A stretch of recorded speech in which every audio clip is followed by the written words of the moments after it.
Quiere decir que finalmente, coincido plenamente con tu diagnóstico, pero creo que finalmente empieza a haber una reacción tardía, pero no lo demasiado tardía para terminar que esto sea absolutamente Pero hay que desastroso. diferenciar entre una reacción político-diplomática y resultados concretos, porque al final es más de lo mismo las sanciones de las que se han hablado en contra de Irán por su permanente comportamiento rebelde, irrespetuoso y en contra de los intereses de la humanidad, ¿verdad?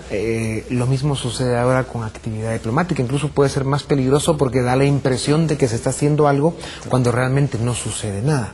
Y eso es muy peligroso, y por eso regreso al punto que mencionaba hace un momento. Si proyectamos lo que está pasando hoy, y para proyectar usamos de referencia la historia reciente, pues Venezuela y Chávez ha llevado a Venezuela a donde él ha querido, llevando a Venezuela a un totalitarismo asfixiante, donde los pocos espacios de democracia están quedando aniquilados, y por el mismo camino van Bolivia, Ecuador, Nicaragua y algún otro por ahí que corre peligro, y luego la situación en Irán no mejora, al contrario. Estos grupos afianzan el poder y llevan su proyecto cada vez más lejos. Entonces, el riesgo es inminente y el mundo no lo está viendo. Hay un paralelismo interesante que yo no sé si es muy atrevido a hacerlo. Yo alguna vez lo apunté y alguien dijo, bueno, son contextos distintos. Claro, siempre son contextos distintos. Aquí estamos en la crisis de los misiles de Cuba, de alguna manera. Sí. Lo que pasa es que aquella crisis ya pasó a la historia y todas las generaciones nuevas la olvidaron. Pero la historia se repite. Eso es lo malo. Y se repite la mala historia, muchas veces la buena, ¿no? La crisis aquella de los 13 días la vamos a tener aquí en poco. Aquí hay un tratado de Tlatelolco que desnucleariza América Latina, que ¿por qué no denunciarlo en un momento determinado y crear esa famosa crisis de los misiles con otras connotaciones? Sería interesante hacer un esfuerzo comparativo en esas cosas. No sé si opinas que vamos por ahí. Opino exactamente lo mismo, y de hecho en varias conferencias que he dado aquí en Guatemala lo he señalado.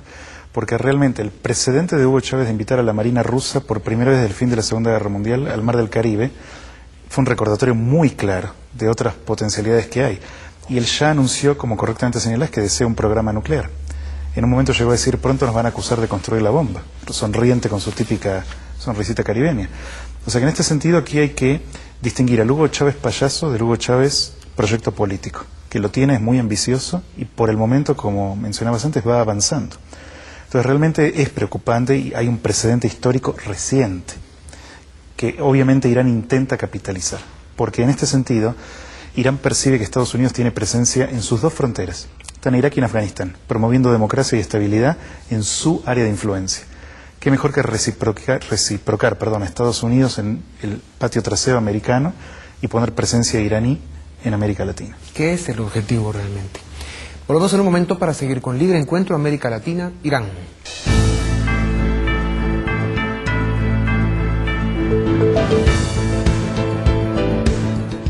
Bienvenidos, Libre Encuentro. Estamos discutiendo la relación de Irán con América Latina.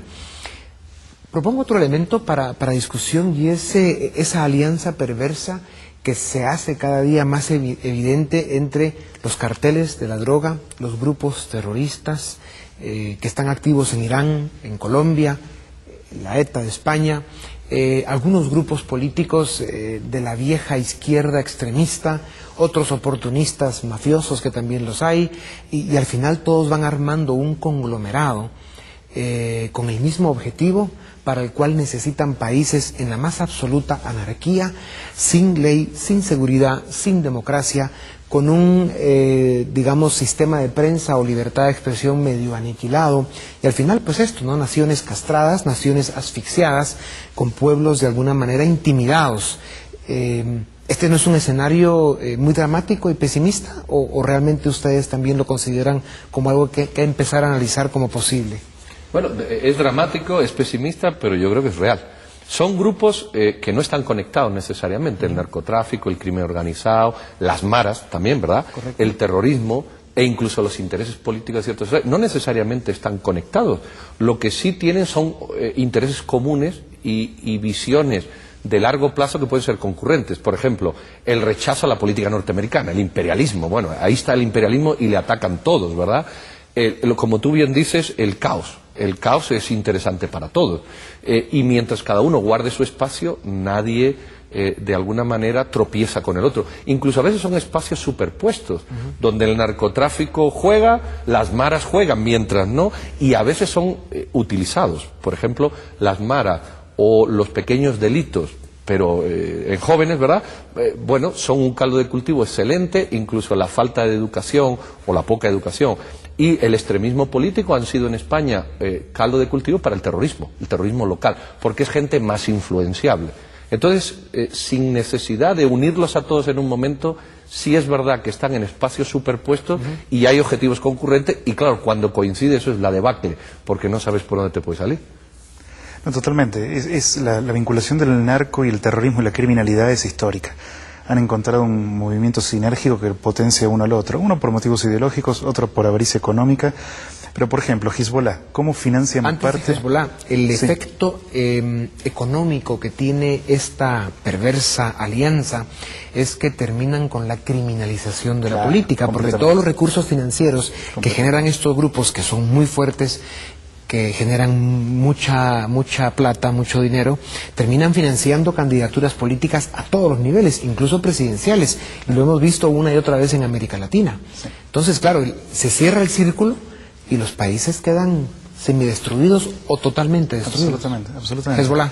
Bueno, lo que mencionaba es que según un reporte del propio ejército de Estados Unidos, del Comando Sur, mencionaba que Hezbollah genera anualmente en América Latina entre 300 y 500 millones de dólares anuales.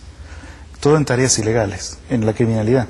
En Estados Unidos, por ejemplo, compran cigarrillos en un estado donde los impuestos son bajos y los venden en otro estado que son altos. No se puede desplazarlos de esta manera, ¿no?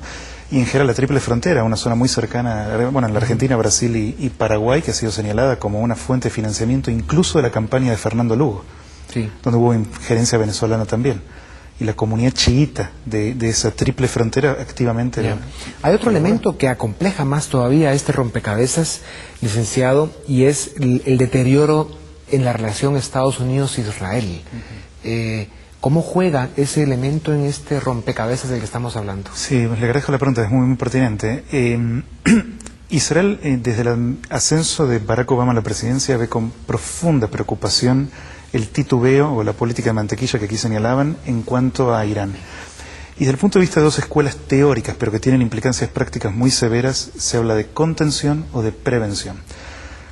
Aparentemente los norteamericanos, con Obama en la Casa Blanca, creen más en la posibilidad de la contención de Irán, mientras que Israel cree más en la prevención, en la posibilidad que es imposible contener a un régimen de las ambiciones globales como la teocracia Israel iraní. Cree más en la prevención. Prevención significaría que preventivamente una incursión militar evita que Irán cruce el umbral nuclear, llegado el caso que se sienta aislada y no acompañada por la familia de las naciones.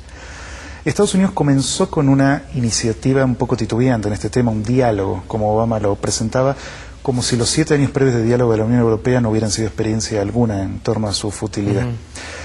Esto a Jerusalén le preocupó seriamente porque, a diferencia de otros países, Israel es el único que explícitamente Irán dice que quiere destruir.